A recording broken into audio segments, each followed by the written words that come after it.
Hi! இன்னைக்கு நம்ம சாம்பார் சாதம் தான் பார்க்க போறோம். ஒரு 1/4 கிலோ துவரம் பருப்பு நான் ஒரு 1/2 மணி நேரத்துக்கு முன்னாடியே ஊற வச்சு எடுத்துக்கிட்டேன். ஒரு 3 டம்ளர் தண்ணி ஊத்திட்டு, கருவேப்பில, 3 பச்சை மிளகா, ஒரு 10 சின்ன வெங்காயம், பெருங்காயம், உப்பு இதெல்லாம் ஆட் பண்ணி நம்ம நல்லா கொஞ்சமா மஞ்சத்தூளும் போட்டுட்டு, கொஞ்சமா நெய்யும் ஊத்திட்டு, 1 ஸ்பூன் போதும் நெய்யு. நல்லா ஊத்தி நம்ம இத ஒரு 3 விசில் விட போறோம். சீரகம் போட்டு நல்லா கலந்து விட்டாச்சு.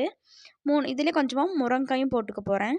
நான் இன்னைக்கு ஒரு 3 முருங்கா போட்டிருக்கேன். கொஞ்சமா தக்காளி இது எல்லாத்தையுமே ஆட் பண்ணிவிட்டு நம்ம ஒரு 3 விசில் விட்டு எடுத்தாச்சு. இதில் முருங்கக்காய் மட்டும் நான் தனியாக எடுத்துக்கிறேன். இப்போ இதிலேயே வந்துட்டு நான் 2 டம்ளர் அரிசி, அதாவது ஒரு 1/2 கிலோ அளவுள்ள அரிசியை வந்துட்டு போட்டுட்டு, நான் வந்துட்டு 2 டம்ளருக்கு வந்து 5 டம்ளர் தண்ணி ஊற்றிருக்கேன். பருப்புலேயும் நான் 3 டம்ளர் தண்ணி வச்சுருக்கோம் இல்லையா, அதனால் ஒரு பேனில் கொஞ்சமாக கடுகு, சீரகம், வெந்தயம் இதெல்லாம் போட்டுட்டு நம்ம வந்துட்டு தாளித்து எடுத்துக்க போகிறோம். தாளித்து விட்டுட்டு இதிலே கருவேப்பிலையும் ஒரு 3 to 4 வரமிளகாயும் நம்ம இதில் நல்லா கிள்ளி போட்டுக்கலாம். ஒரு 50 கிராம் அளவுள்ள சின்ன வெங்காயத்தையும் போட்டு நல்லா நம்ம இப்போ தாளித்து எடுத்துக்க போகிறோம். நல்லா தாளிஞ்சு வந்ததுக்கப்புறமேட்டு கொஞ்சமாக பெருங்காயம், கொஞ்சமாக உப்பும் ஆட் பண்ணி நல்லா வதக்கி எடுத்துக்கலாம். நல்லா வதங்கி வர ஸ்டேஜில் நம்ம வந்துட்டு மீதி இருக்கக்கூடிய தக்காளி 2 தக்காளியில் நாங்கள் வந்துட்டு ஒரு 1/4 தக்காளி பக்கமாக போட்டிருப்பேன். இதில் வந்துட்டு மிச்சம் 1 1/2 தக்காளி போட்டாச்சு. இப்போ வந்துட்டு காய்கறி பார்த்திங்கன்னா உருளைக்கிழங்கு, கேரட்டு, பீன்ஸ் போட்டிருக்கேன். உங்களுக்கு வேணால் பச்சை பட்டாணி நீங்கள் போட்டுக்கலாம். இதுலேயே வந்துட்டு நான் முருங்கைக்காயும் ஆட் பண்ணிக்க போகிறேன். கத்திரிக்காய் வேணாலும் கத்திரிக்காயும் நீங்கள் இதில் வந்து தாராளமாக ஆட் பண்ணிக்கலாம். நல்லா வேக வச்சுக்க போகிறோம். இதில் கொஞ்சமாக மஞ்சத்தூள், மிளகாத்தூள், கரம் மசாலா வேணால் நீங்கள் கரம் மசாலா ஆட் பண்ணிக்கோங்க. கொஞ்சமாக சாம்பார் தூள் இதெல்லாமே ஆட் பண்ணி நல்லா நல்லா வேக வச்சுக்கலாம். கொஞ்சமாக தண்ணி ஊற்றிட்டு நான் ஒரு மலை நெல்லிக்காய் சைஸ் அளவுள்ள புளியை வந்துட்டு நான் 1/2 மணி நேரத்துக்கு முன்னாடி ஊற வச்சு எடுத்திருக்கேன்.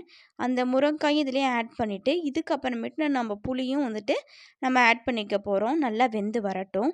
நல்லா இந்த ஸ்டேஜ் நல்லா வேகட்டும். நல்லா மூடி போட்டு நல்லா வேக வச்சுக்கலாம். அப்போ தான் நல்லாயிருக்கும். தண்ணி வந்து இதில் அதிகமாக ஊற்றிடக்கூடாது.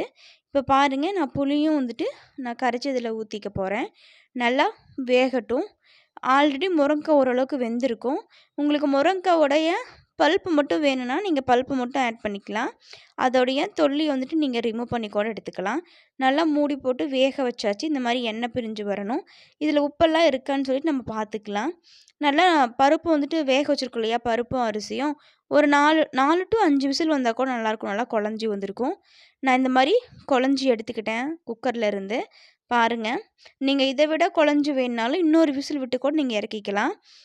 நான் நல்லா குழச்சி எடுத்துக்கிட்டேன். இப்போ இந்த ஸ்டேஜில் என்ன பண்ணுறோன்னு பார்த்தீங்கன்னா, நம்ம வந்துட்டு நல்லா கிளறி விட்டுக்கலாம். நல்லா கிளறி விட்டுட்டு நம்ம காயெல்லாம் வேக வச்சுருக்கோம் இல்லையா, அதை வந்துட்டு இதில் கொஞ்சம் கொஞ்சமாக ஆட் பண்ணி விட்டுறலாம். ஒரு பேனில் கொஞ்சமாக எண்ணெய், கொஞ்சமாக 1 டேபிள் ஸ்பூன் அளவில் நெய் ஊற்றிட்டு, ஒரு கொத்து கருவேப்பிலை, கொஞ்சமாக பெருங்காயம் இதெல்லாம் ஆட் பண்ணி நம்ம ஆல்ரெடி கிளறி வச்சுருக்கக்கூடிய பருப்பு சாதத்துக்குள்ளே இதையும் போட்டு முடிச்சுக்க போகிறோம். பிடிச்சிருந்தா சப்ஸ்கிரைப் பண்ணி